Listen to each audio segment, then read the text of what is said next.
Hello, book bestie. Welcome back. Today, my little brain was thinking of stuff to do while I'm working on the reading vlog part 2. And I was like, you know what?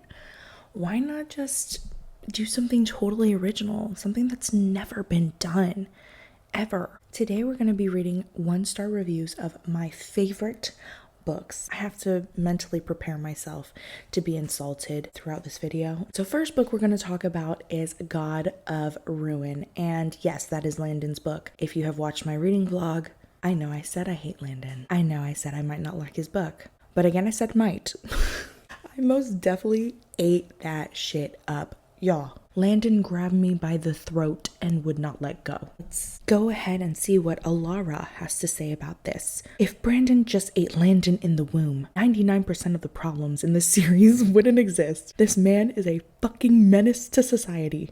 This is true. There was no lies here. The part that got me was Brandon ate Landon in the womb.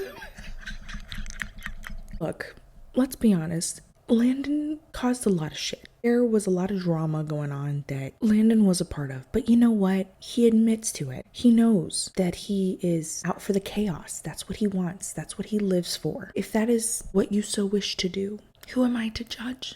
Let's be honest. The book would be kind of boring. Like, without Landon, without the drama, would we really even have this universe? Would we really even have anything other than everybody just fucking each other? Landon serves his purpose, and he does it well. Dillian, Dill Pickle, their 1-star review. Awful, terrible, ableist undertones, misogynistic, ruined a beautiful female relationship for no good reason. It wasn't even resolved well. Nico Brand crumbs made my head hurt. First of all, not too much on the Nico Brand crumbs. We love Nico and Bran. Nico. The thing is, his name is Nikolai, so I feel like it's probably Nico. We'll say Nico. Fuck you. Okay, fine. I'm not gonna lie, she scared the fuck out of me. Did I mention it was awful? I only read this book because of Nico Bran, and I got hooked on Maya and Mia's relationship, and in general, her bond with her family. I don't know how you did that, because her whole family was not brought in until like the last couple chapters of the book. And if you're talking about the siblings' relationship, well, siblings fight, bruh. It just happens. Rena Kent is an actual misogynist that can't cope with the fact that two women can have a meaningful relationship with each other, so she had to ruin it. Also, I found Landon and Mia very boring. Fuck you, Rena Kent. I'm not understanding where we're getting ableism. In these books, there's a lot of the alpha male trope. There is always going to be some sort of underlying misogyny, but let's be real here. Landon literally begged for this girl, so I don't really see that in this book. I just don't understand how we're not looking at the other female relationships that exist within this universe, right? We have the whole Cecily, Glyndon, Ava, and then Annika added into that. I mean, we had a moment with Annika, but that's a beautiful dynamic of a female relationship. So I feel like we're doing too much. M's review. Edit. Rena Kent, if you see me on the streets, run, bitch. Ra-ta-ta-ta. Flop. Just two losers joined together in holy matrimony. Fuck them both. Hope Killian one day succeeds in killing him. Yeah, I'm not Team Killian. Sorry. You want to talk about boring? Killian fucking Carson is, I hope that's his last name. That book was so fucking boring. I was just like, so I disagree. I hope Landon wins. An 8-year-old. Rena wants to convince me an 8-year-old was responsible for so much. Yeah, just dumb and dumber. Nico Brand were the best about this book, plus the Killian Glenn cameos. Maya apologizing for 2 years straight. Oh brother, please go to hell. She apologized the first couple times. Get over it. Girl, she literally, she didn't like kidnap her sister, you know what I'm saying? But she knew who was involved. And not only that, but later on was giving out information freely to this abuser. No, what the fuck are you doing? If my sister did some shit like that and I was that traumatized to the point that I couldn't fucking talk, I'm never talking to you again. They do start talking again. things are getting better, but could never be me. Next on the list is That Sick Love. And guys, it was very hard to find an actual 1-star review for this book that didn't have, I'm rating this 1 star because this guy could never compare to Zaid. Fuck you, Arrow Westwood. I don't understand why the two were ever compared in the first place. I blame Book Talk. I'm personally not a Zaid fan. Your last name is Meadows. Mine is definitely fucking Westwood. Okay. I understand. Some scenarios that happened in the book were similar, but we're on 2 different playing fields here. I get the frustration, I get the anger, but also let's stop comparing and look at the book for what it is. You got some critiques on the book? Sure. Let's talk about it. But you want to critique it because he's not like another character? Why would you want him to be? Rowan says, I had to schedule my own lobotomy after reading this. I just need to know when. What was the moment in this book that you were like, changes need to be made? I need a lobotomy yesterday. Okay, when did that happen? The people want to know. Emma says, 0 stars. Everything about this book was bad. Just a big no. How can people say that he's better than Zaid? Because he is. Those of us who can appreciate the beauty that is Arrow Westwood agree that he is better than Zaid. But you see what I'm saying? There's that comparison to Zaid. Like, shut up. 7 hours in, and this book is bullshit. What the fuck is the point? Like, seriously, it didn't need to be this long. I wanted to get to the plot, but I could not edit. So I did go on and continue. This title is the best title for this book because this is a sick book. When I realized she was 18 and him 29, then degradation, not a thing for me. The amount in the book, I only wanted to continue to see what she ended up doing to get revenge. Overall, this was a waste of my time. It's okay. Not everybody is strapped up with a dirty mind to consume this filth. To each their own. I think it was sick in all the right ways. I do remember that there was just a lot of smut. Every other chapter was, or actually, I'm pretty sure there might have been smut in every chapter, now that I think about it. Because of the excessive smut, I feel like that's kind of what made the book feel a little bit longer, maybe, because I don't really think it's that long of a book. You know, the events that happen in it, it's pretty quick paced. It's just we're fucking a lot. I can see where you're coming from. B says, I couldn't wait for this book to end. First of all, people need to stop comparing Arrow to my man Zaid because he is nothing like him. There are so many parts in this book that tried hard to be like Haunting Adeline. So if you are reading because Book Talk told you he is like Zaid, then please save yourself. Don't read it. I just... Stop comparing them!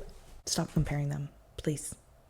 They're not the same. I agree with the first part of your review, but also let's not give this book a 1 star because of it. Because that's basically all you said, and that it wants to be like Haunting Adeline. They are completely different. I don't understand. One is heavily based in religious trauma, and the other one is human trafficking. So I am struggling to understand. Yes, there was a chasing scene, but look, I'm sorry, but H.D. Carlton is not the first fucking person to come up with the house chasing scene. If I catch you, I fuck you. Yeah, you know how many times I've read that? I personally think that this one was a lot crazier. I mean, if it's one thing Jesse Hall did, it was definitely make it memorable. Wow. I have never had so many questions and also been so speechless at the same time. To the author, who hurt you? To anyone who thinks this book is not fucked up, I think you need to seek therapy. We can't raw dog our mental health in 2024. I never said I didn't. Madison says, I couldn't finish this. Ha ha ha ha ha ha ha. This makes me wish I never learned to read. It's like the short ones like this are so iconic. They're so iconic. Imagine hating a book so fucking much, you wish you didn't know how to read it. The next book is There Are No Saints by Sophie Lark. Here's another cuckoo for Cocoa Puffs love interest, right? We got Cole Blackwell. He is personally one of my favorites, but let's see what the 1-star reviewers have to say. Maddie Tails review. Why the smelling of the underwear? Stop, because yeah, I remember that part. And y'all, what he did after he smelled it, that shit was nefarious, okay? But like, it was also hot. I had every issue under the sun with this book. I'll give one example to help you understand my distaste. The main female character is a waitress, and the main guy character says that's pathetic. And why would she want to live if that's what she's choosing to do with her life? That's not dark romance. That's just narrow-minded, rude, overtly discriminatory toward the occupation of a lot of people reading the book, myself included. I love the cover, and I'm so sad that I hated it, but it is what it is. Katie. Come on now. He's supposed to be an asshole. He literally left her to die on the side of the road, to bleed out. Are we expecting anything but assholery from him? Come on now. And he's a serial killer. Like, he doesn't value life in general. No, he's thinking like, this must be fucking awful. To live like this, paycheck to paycheck, you're damn near drowning. I mean, why would you want to do that? Just, die. I don't condone that. That's not what I'm saying. But what I'm saying is that's his mentality. How are you going to criticize a character for being himself? Ain't no way this is actually real. Cole is a fucking weirdo and a creep. Mara doesn't wash her laundry and walks around with no underwear for weeks. She couldn't afford new underwear, bro. Like, let her live. Let her live. So like, what the fuck were these characters? It was so fast paced, so there was no depth between the characters. We just happened to get along with the fact that Mara decided to kiss Cole out of nowhere. Like, I never understood why she even liked him or when she started to like him. He's handsome, blah, blah, blah. So what else? Like, girl, do better. I think we can all agree that maybe Mara's first choice in a love interest probably shouldn't be the guy that left her on the side of the road to bleed out. So yeah. Mistakes were made, but I felt the connection. I don't feel like it was fast paced as much as it was a bunch of things going on that kind of kept you on your toes, and there was never a boring moment, in my opinion. Honestly, this felt like a comedy book. If there's a god of this world, it's me. Cole, bitch, shut the fuck up. Humble yourself. They're all gods. Don't let them know. Don't tell the book boyfriends they're not gods. Zayd's out here trying to give you new religions. Cole thinks he's just one. Hera also was a god, but also the devil. Heroine needs to wear clean clothes. Maybe wash it or use the rain to wash it instead of sleeping under the rain. Hero needs to stick to his serial killing job. He is a killer, not a protector. Do your job properly. Why is everybody coming for Mara and her clothes? I mean, yes, she was looking a little dusty half the time. Maybe it just never occurred to her that while she was laying in the rain, taking care of herself, she probably should have been taking care of them clothes. Not my clothes, not my business. As long as I don't have to smell her, I'm good. Next book that we're going to be talking about is God of Pain. Y'all already know. Creighton lives rent-free in my head. I don't think I will ever be able to get him out. It's a little concerning because he doesn't exist. Y'all better not come for Creighton on this. Currently Being Delulu says, the way this was gonna be a 4-star read until the most dramatic ass last 30% ending. Cray really thought he was in his Christian Grey era with the whole being abandoned, then being adopted by Aiden and Elsa, having great cousins, a great brother, and unconditional love and wealth. Look, okay, yes, he really shouldn't have been complaining. Let's be honest.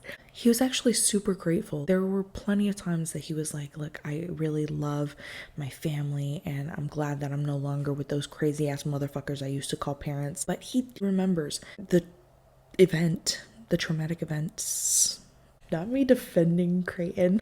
Look, he's just traumatized. He was just trying to get some closure. Let my man live. Look, I support all his rights and all his wrongs, and he will never do any wrong. I wish I was in the Vampire Diaries so Claus can compel me to forget what I just read. So unserious, so questionable, and just so no. However, I started this series for Brandon and Nikolai's story, and Cecily and Jeremy have always intrigued me, so I fear that's the only thing convincing me to stay strong and finish what I've started. You're going to be so disappointed. But then again, maybe we just don't have similar tastes. But I would love to know how you felt about Cecily and Jeremy's story, because girl, that shit was treacherous, and I want my time back. But that's probably how you feel about this book, isn't it?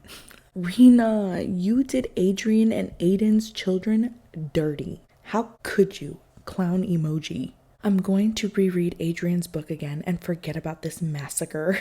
P.S. Everyone is a psychopath in Rena Kent's world. Again, points were made. You may have put this underneath the wrong one. Creighton's not. He's not a psychopath. Him and Jeremy are just very not well. They have feelings. They care. You're not wrong. There are a lot of fucking psychopaths. There's 3 in this series alone. I don't even want to know how many is in the parents' book. And last but not least is Little Stranger. Book Talk needs to stop telling me that blank is better than Zade Meadows, because it's always a lie. No one can top Zade. If that's what you were hoping for, please don't waste your time like I did. Why the fuck is everyone Zade? Rowan, who we had seen earlier, said Sweet Home Alabama. Okay, first of all, they're not fucking related, bro. Yes, were they basically raised together, but Malachi already called dibs the day they met. Ain't nothing about this hot. It was very dumb. Heroine sounds and looks stupid to me. She was enticing him, but playing victim. We're brother and sister. Girl, shut the fuck up. I don't know how she looks stupid. We can't see her.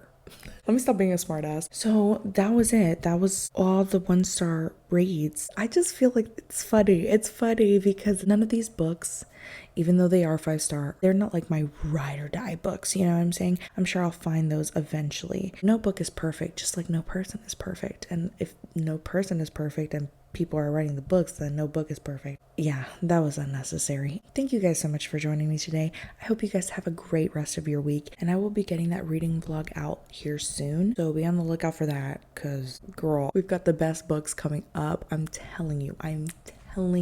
Bye bestie, love you so much. Bye now.